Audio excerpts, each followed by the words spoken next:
Mapunta naman tayo sa PCIJ. Dito pa lang sa inilabas ng PCIJ, makikita mo na kung sino ang dalawang pinakamalaking buhaya sa Kongreso. Yung dalawang distritong nakatanggap ng Lion Share o kung tawagin nila, espesyal na pondo. Ang pangalawa sa listahan, sa Leyte, unang distrito. Nasasakupan ni Martin Romualdez alias Tambaluslos, yung pinsan ng Pangulo. 14.4 billion yung allocable ng demonyo. Saka kanino mo isusumbong yan, laging kasama ni Tulfo. At yung nangunguna sa listahan, Ilocos Norte, unang distrito. Miyembro ng First Family, Sandro Marcos, anak ng Pangulo.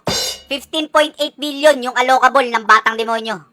Batang-bata, bagong hasa, pinakabatang miyembro ng sindikato. Eto nakakapagtaka. Mas malaki ang pondo ng distrito ni Sandro kaysa sa ibang distrito na may milyong-milyong residente. Alam nyo ba kung ilan ang populasyon ng distrito ng Ilocos Norte? 300,000 lang pare. Pero si Sandro yung pinakamalaking pondo, ibang klase. Huwag ka na magtaka, siyempre anak ng presidente. Kaya kailangan mas malaki. Mula lolo hanggang tatay magnanakaw pare. Pansin nyo yung mga ninakaw? Palaki ng palaki. Kaya nga ito bata pa lang tinuturuan ng maging tirador ng Ilocos Norte. Yung political career nyo matatapos na kay Sandro. Biruin mo magnanakaw yung Pangulo. Yung pinsan yung anak ultimo lolo. Itaga nyo sa bato kahit kailan hindi na kayo mananalo. Parang Trillanes lang yan kahit tumakbo ng barangay Tanod talo. Alam nyo ba yung allocables ngayon?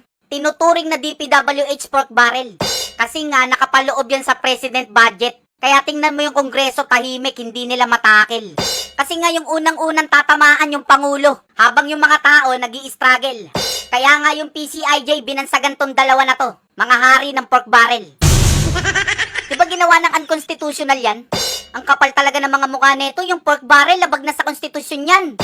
Diba ale, yung mga kasakiman nyo may hangganan din yan. Kaya kung nasa taas kayo ngayon, karumal-dumal yung lagapak nyan.